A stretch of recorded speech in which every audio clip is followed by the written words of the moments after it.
Chers étudiants et étudiantes, dans cette vidéo, je vais expliquer comment vous pouvez réaliser la synthèse de l'aspirine au laboratoire. La synthèse de l'acide acétylsalicylique, le principe actif de l'aspirine, peut être réalisée au laboratoire à partir de l'acide salicylique et de l'anhydride acétique, selon la réaction suivante. L'acide salicylique plus l'anhydride acétique en présence de l'acide sulfurique comme catalyseur conduit à l'acide acétylsalicylique et l'acide acétique. Cette expérience nous permet d'utiliser plusieurs techniques importantes en chimie. En effet, l'obtention des cristaux d'aspirine passe par l'étape de montage, puis la filtration et enfin l'étape de purification. L'étape de montage réactionnel. Donc, dans un Erlenmeyer, on introduit 5 g de l'acide salicylique et on ajoute 7 ml de l'anhydride acétique et environ 5 gouttes de l'acide sulfurique concentré. On place l'Erlenmeyer contenant les réactifs dans le bain-marie. On graisse d'abord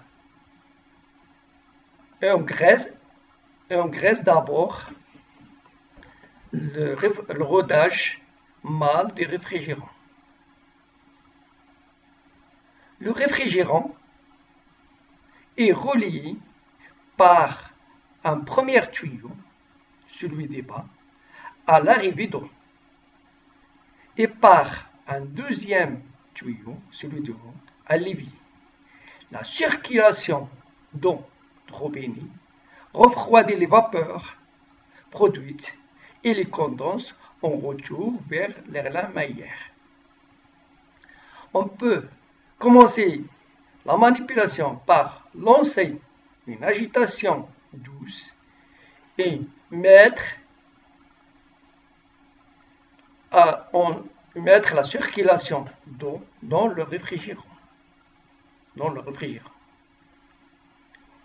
Ensuite, on met un chauffage léger entre 50 et 60 degrés C. On maintient le chauffage à reflux à cette température pendant 20 minutes. Quand le temps est atteint, on arrête le chauffage. Quand l'ébullition est calmée, on sépare l'Erlenmeyer du réfrigérant. Pour accélérer le refroidissement, on passe le fond de l'Erlenmeyer sous l'eau de robinet. On ajoute 60 ml d'eau froide.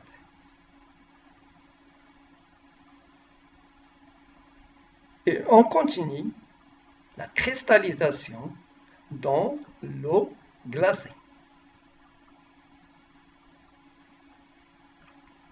L'étape de la filtration. La filtration sous vide. Pour effectuer une filtration sous vide, on a besoin d'un Bechner, d'une fiole à vide et d'une trompe à eau.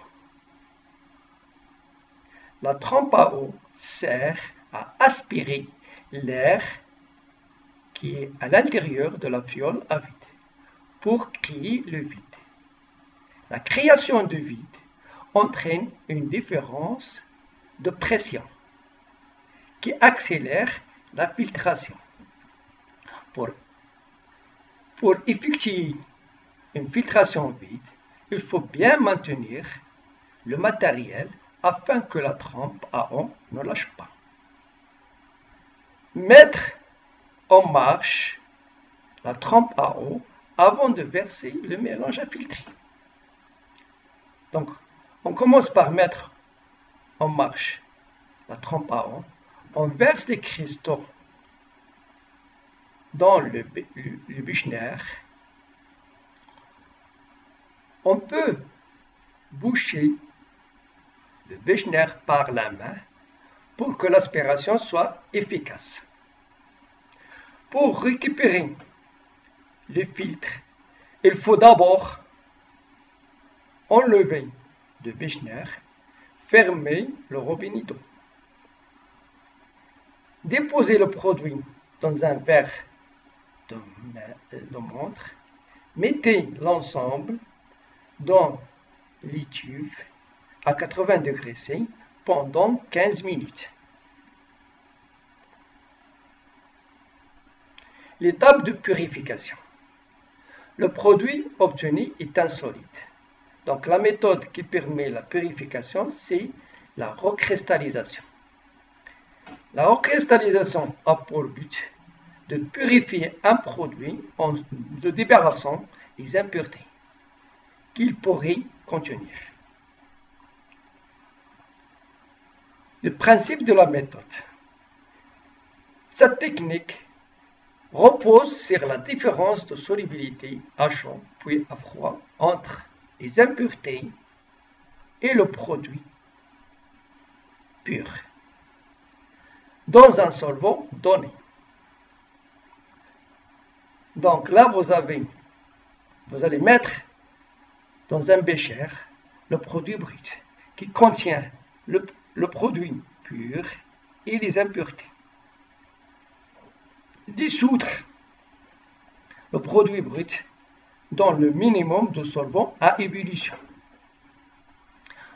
On va obtenir une solution homogène dans laquelle tous les constituants sont solubles.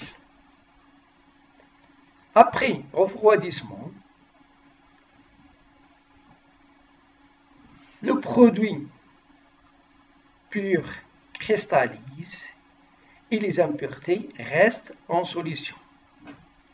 Pour séparer les constituants de ce mélange hétérogène, on fait une distillation, une filtration sur Büchner.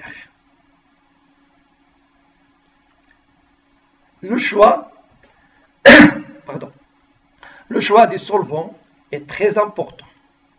Donc, il faut choisir le solvant dans lequel le produit est purifié et peu soluble à froid, mais soluble à chaud. Et les impuretés sont solubles même à froid. Donc, nous allons introduire l'aspirine brute dans un bécher. Et ensuite, on va dissoudre le produit brut dans le minimum de solvant à ébullition, tout en agitant. Nous allons laisser la solution refroidir lentement jusqu'à température ambiante. Une fois que les premiers cristaux sont apparus, on complète la recristallisation dans le bain de glace. Donc, pour récupérer le solide désiré, on effectue une filtration sur Büchner et on récupère l'aspirine pure. Le rendement de la synthèse. Pour calculer les quantités, tout d'abord, on doit calculer les quantités de matière des réactifs introduites pour déterminer le réactif limitant. Et ensuite, on doit calculer la masse théorique de l'aspirine, qu'on l'on peut espérer obtenir, qui est égale à la masse de l'aspirine théorique, est égale à la masse molaire de l'aspirine fois Xi final. Le calcul de rendement de cette réaction, c'est la masse expérimentale sur la masse théorique. Et enfin, pour s'assurer du produit obtenu, on le vérifie par le point de fusion sur bande de Köfler.